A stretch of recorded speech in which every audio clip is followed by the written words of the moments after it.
All right, day 18, if I'm not mistaken. It is freaking leg day, hardest day of the week. I was absolutely dying this leg day. I was low on carbs. My body was flat. So I brought 2 scoops of cluster dextrin in the intro workout, and I had 1 scoop with the protein powder. Post-workout, increased my carbs to 300 grams of rice per meal. So I'm trying to fill up a little bit more. I've already filled up a little bit since the morning, since I've increased the eating a little bit because I was flat. If you notice that you're dieting and you're at like some high level of bodybuilding and kind of understand the flat versus full kind of thing, then you'll know when your body is in need of carbs and when you can actually consume more than you currently are without actually gaining any body fat. Because instead, the energy will not be stored as body fat. It will be stored as glycogen in the muscles. So your muscles are just going to look bigger and you're going to be at the same level of leanness as you were before the refeed day. So make sure you are paying attention to your refeed days, because if you're cutting and you're trying to maintain your muscle or even build muscle while you're cutting, you need to make sure you understand carb loading and refeed days. Anyways, it's leg day. Let's talk about it. We start off with the lying hamstring curl machine. No seated hamstring curl today just because I need to change things up once in a while.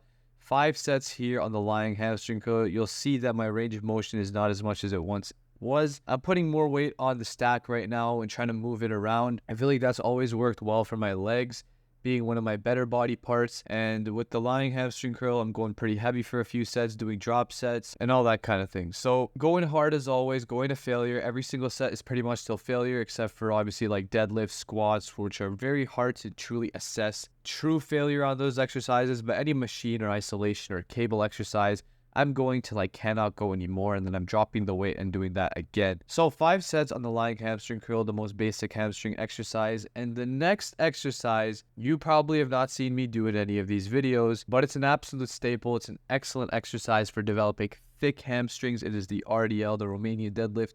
I do with the barbell. I don't like the dumbbell variation of it because the dumbbells aren't heavy enough. Not to say that you have to go heavy, but I like some weight on the bar. I don't just like to go super slow and controlled. I like to have some weight as well. But you will see that I do actually go pretty slow and controlled on this RDL. I warm up with 1 plate and then 2 plates, and then I throw 2.5 plates on the bar. Moves really easy for a cut, especially considering the range of motion I was implementing, and especially considering the fact that is controlling the eccentric the whole way through. So considering that 2.5 plates was super easy, I pushed it to 3 plates, and 3 plates was pretty difficult. I got 8 reps, but I definitely had more in the tank.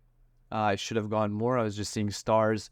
A lot of pressure going on in there. And after this exercise, I was feeling like absolute garbage. I'd been flat. I didn't have enough energy. It's the cut. You know how the cut goes. But to be honest, I'm not even at that low body fat. So it's pretty interesting to me how I had this kind of low energy.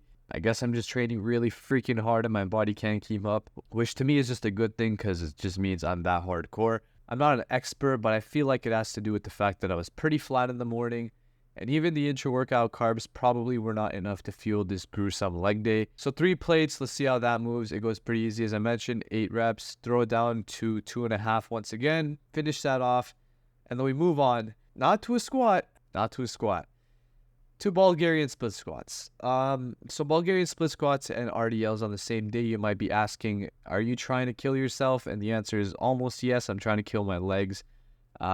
This almost, like, I almost cut the workout short because I could not even like function.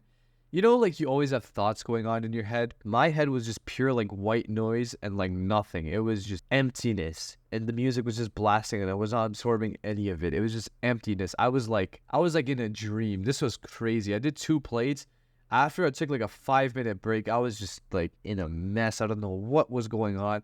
I lowered it to 1.25 and then did 2 more sets like that. I could have gone a little bit heavier, but after that, my head was just like spinning. I don't know what was going on. I guess I should never eat low carbs the day before a leg day because that was not cool. Anyways, that's 3 sets of Bulgarian split squats. I planned to do 4, but because I was absolutely in a mess, I decided to make up for it by doing an extra set of leg extensions. So I go to do leg extensions and I do 7 sets. Now, excuse me, I actually only did 2 sets on the Bulgarian split squat. I was that messed up. So I did 7 sets on the leg extension to make up for it. It's more of an isolation exercise. It doesn't tax your body as much as like a Bulgarian split squat, any kind of squat variation or leg press would do. No leg press today, by the way, because RDL, split squats, and leg press sounds like a suicide wish. So leg extension here, I'm going unilaterally at first to really try to focus on the squeeze and the stretch because it's an isolation exercise. Still going to failure, still training hard, and at some point still going heavy. Remember, balance, heavy and light as well. You can't just go one or the other. That just doesn't work for me personally. 4 sets unilateral, moving on to the regular ass leg extension. It is a daycare in this gym right now. But regardless, we're moving into these leg extensions. Now, for a lot of the sets of leg extensions, I did superset with sissy squats just to get an extra contraction and a crazy pump. You can see here I'm struggling. I'm not even doing the full stack like I usually would, but this is some pretty heavy weight. It's pretty hard. I'm making it harder than it really is. And that's what you got to do with a lot of exercises. It's a pretty simple leg day. There's nothing crazy going on. I'm not doing some special exercise or anything. I'm just doing what works, what I know works, and what has got me the gains I've received so far. So, simple leg day, lying hamstring curl, RDLs, Bulgarian split squats, and leg extensions. 4 exercises, and it left me in this kind of a mess. Remember, it doesn't matter what you do exactly. It matters how hard you train at the end of the day. So, train like your life depends on it. That is it for the video. Hope you liked the leg day, and I shall see you in the next training video.